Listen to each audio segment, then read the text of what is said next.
আলামিন দুনিয়ার জমিনের মধ্যে সর্বপ্রথম যে দোয়া কবুল করেছিলেন সেই দোয়া হলো 10ই মুহররমের দোয়া। সেই দোয়া হচ্ছে হযরতে আদম সফিউল্লাহর দোয়া। সেই দোয়া হচ্ছে আরাফার ময়দানের দোয়া। ওই আরাফার ময়দানের মধ্যে হযরতে আদম এবং হাওয়ার সম্মিলন হলো, সাক্ষাৎ হলো। আল্লাহ পাক রব্বুল আলামিন হযরতে আদম সফিউল্লাহর দোয়া মাত্র একবার কবুল করেছিলেন ওই আরাফার ময়দানে। কিন্তু যেহেতু আরাফার ময়দানে হযরতে আদম সফিউল্লাহর দোয়া কবুল হয়েছিল, আল্লাহ পাক রব্বুল আলামিন আদম সফিউল্লাহর সম্মানের কারণে কিয়ামত পর্যন্ত যত হাজী সাহেব আরাফার ময়দানের মধ্যে যাবে সমস্ত হাজী সাহেবের দোয়া আদম সফিউল্লাহর উসিলায় কবুল করে নেবেন। সংবাদ দিয়ে দাও, এতদিন জাকারিয়া আলাইহিস সালামের কাছে কোনো সন্তান হয় নাই, কিন্তু যখন তিনি হযরতে মারইয়াম আলাইহিস সালামের ওসিলা দিয়ে ওনার সামনে যে খানাফিনা ছিল ওই খানাফিনা গুলার ওসিলা দিয়ে দোয়া করলেন, তখন দোয়াটা কবুল হয়ে গেল। সুবহানাল্লাহ,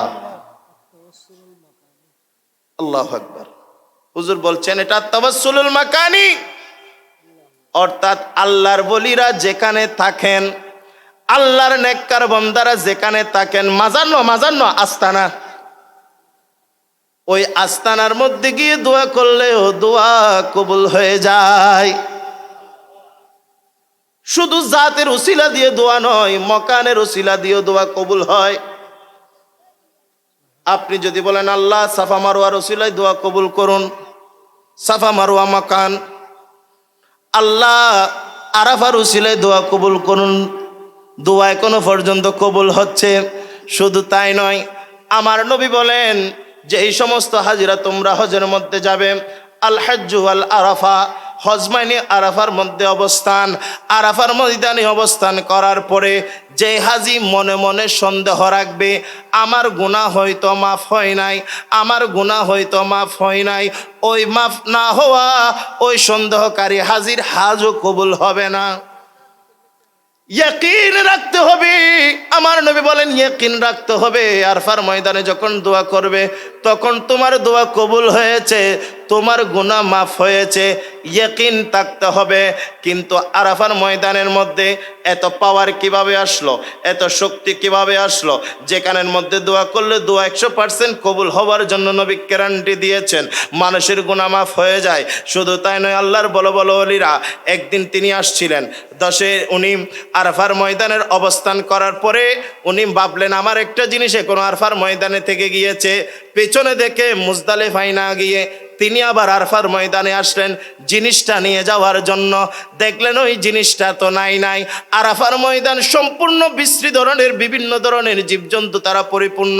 আল্লাহর দরবারে ফরিয়াদ করলেন, আল্লাহ কিছুক্ষণ আগেই তো আমরা হাজী সাহেবরা আরাফার ময়দান দিকে গিয়েছিলাম, কিন্তু এই কিছুক্ষণের মধ্যে এখানে এতগুলো পশু পাখি কোত্থেকে চলে আসলো, নিকৃষ্ট পশুগুলা কিভাবে চলে আসলো? আল্লাহর পক্ষ থেকে এলহাম হয়ে গেল, হাজী এগুলা কোনো নিকৃষ্ট পশু নয়, এগুলা হাজী সাহেবদের গুনাহ। আল্লাহ আরাফার দিনের উসিলায় সমস্ত হাজী সাহেবদের গুনাহ মাফ করে দিয়েছে। আল্লাহু আকবার, ইয়া রাসূলুল্লাহ, ইয়া রাসূলুল্লাহ, জিন্দাবাদ। আরাফার ময়দান আপনার দরবারে আপনার মধ্যে দাঁড়িয়ে দোয়া করলে কেন কবুল হয়? আরাফার ময়দান তো জবাব দিবি, এটা আমি জায়গার কোনো ধরনের গুণ নয়, তবে আমার সাথে এমন একজন নবীর সম্পর্ক হয়েছে, আমার জায়গায় এমন একজন নবী দোয়া করেছিলেন, যেই নবীর দোয়া আল্লাহ কবুল করেছিলেন। আপনারা সবাই জানেন আল্লাহ পাক রব্বুল আলামিন হযরতে আদম সফিউল্লাহ এবং আমাদের আম্মা হাওয়া আলাইহিস সালামকে যখন দুনিয়ার মধ্যে পাঠিয়ে দিলেন, 350 বছর যাবত হযরতে আদম সফিউল্লাহ আলাইহিস সালাম সারা পৃথিবী পরিভ্রমণ করলেন। পরিভ্রমণ করতে করতে, কান্না করতে করতে 10ই মুহররম ওই আরাফার ময়দানের মধ্যে গিয়ে আল্লাহর দরবারে দোয়া করলেন, আল্লাহ আপনার হাবিব মুহাম্মদুর রাসূলুল্লাহর উসিলায় আমার দোয়া কবুল করো, আমার হাওয়ার সাথে মিলন ঘটাও। হাওয়াকে আমার কাছে এনে দাও। দোয়া করার সাথে সাথে আল্লাহ পাক রব্বুল আলামিন দুনিয়ার জমিনের মধ্যে সর্বপ্রথম যে দোয়া কবুল করেছিলেন সেই দোয়া হলো 10ই মুহররমের দোয়া। সেই দোয়া হচ্ছে হযরতে আদম সফিউল্লাহর দোয়া। সেই দোয়া হচ্ছে আরাফার ময়দানের দোয়া। ওই আরাফার ময়দানের মধ্যে হযরতে আদম এবং হাওয়ার সম্মিলন হলো, সাক্ষাৎ হলো। আল্লাহ পাক রব্বুল আলামিন হযরতে আদম সফিউল্লাহর দোয়া মাত্র একবার কবুল করেছিলেন ওই আরাফার ময়দানে। কিন্তু যেহেতু আরাফার ময়দানে হযরতে আদম সফিউল্লাহর দোয়া কবুল হয়েছিল, আল্লাহ পাক রব্বুল আলামিন আদম সফিউল্লাহর সম্মানের কারণে কিয়ামত পর্যন্ত যত হাজী সাহেব আরাফার ময়দানের মধ্যে যাবে সমস্ত হাজী সাহেবের দোয়া আদম সফিউল্লাহর উসিলায় কবুল করে নেবেন। সালাতুন ইয়া রাসূলুল্লাহ আলাইকুম সালামুন ইয়া ও মদিনা তোমায় বলতে পারি না, ও মদিনা তোমায় কি করে বলবো তোমায়, বলো না বলো না। তোমার বুকে শুয়ে আছেন যে জনা, যাকে সৃষ্টি না করিলে আমার রব্বানা কিছুই সৃষ্টি করতো না, আমার রব্বানা কিছুই সৃষ্টি করতো না। ও মদিনা তোমায়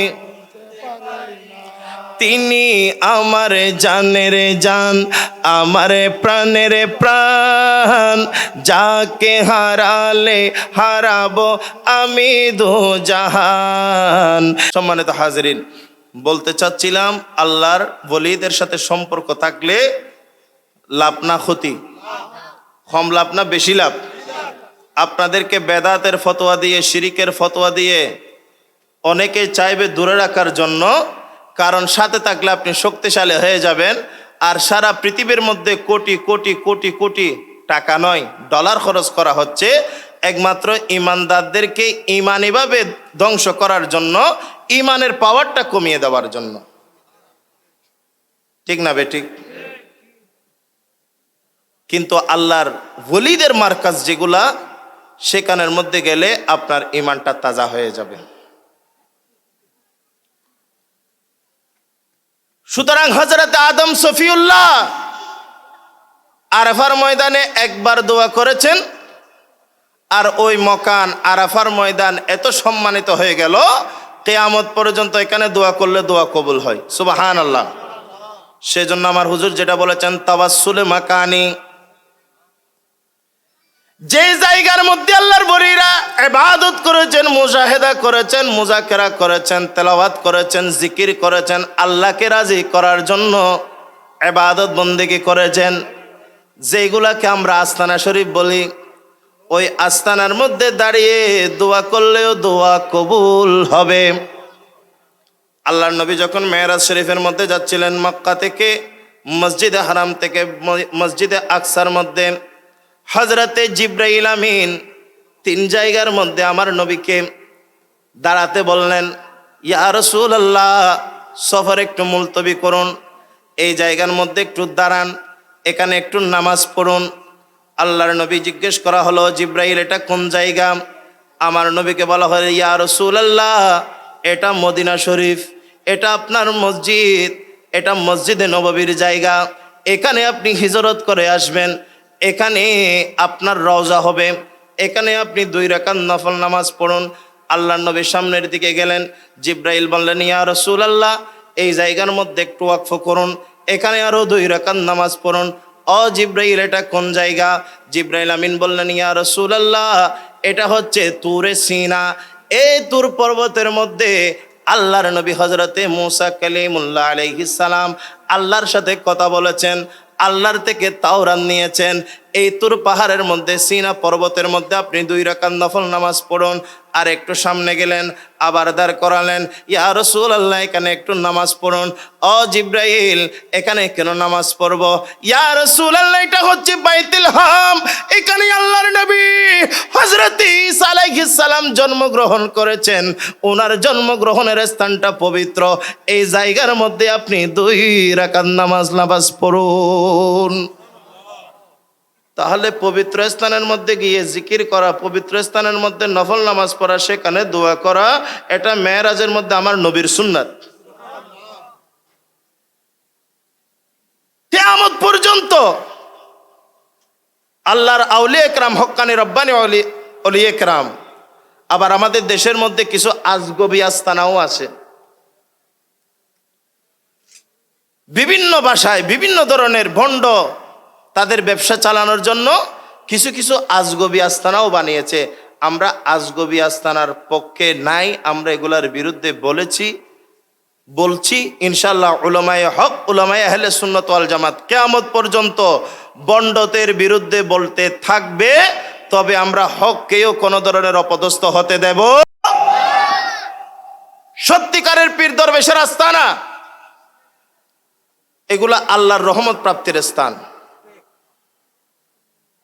সুতরাং আলোচনা করলে তো অনেক দিকে সময়ের ব্যাপার সেপার আছে, আমি আমার আলোচনার দীর্ঘায়িত করব না। আমাদের সম্মানিত মেহমান, আজকের মেহফিলের সম্মানিত আলোচক হুজুর আল্লামা মুফতি হাফেজ মোহাম্মদ গোলাম কিবরিয়া মুদ্দাজিল্লাহুল আলীর কদমে আমি আমার সময়টুকু কোরবানি দিয়ে হুজুরের কাছে দোয়া চেয়ে, এবং আমাদের সম্মানিত সভাপতি মহোদয়, অত্র এলাকার গৌরব, বিশিষ্ট আলেমে দ্বীন হযরতুল আল্লামা জনাবে মাওলানা একে মুফতি হাফিজুল ইসলাম মুদ্দাজিল্লাহুল আলী হুজুর কেবলার কদমে আমি এতক্ষণ পর্যন্ত কথাবার্তা বলেছি।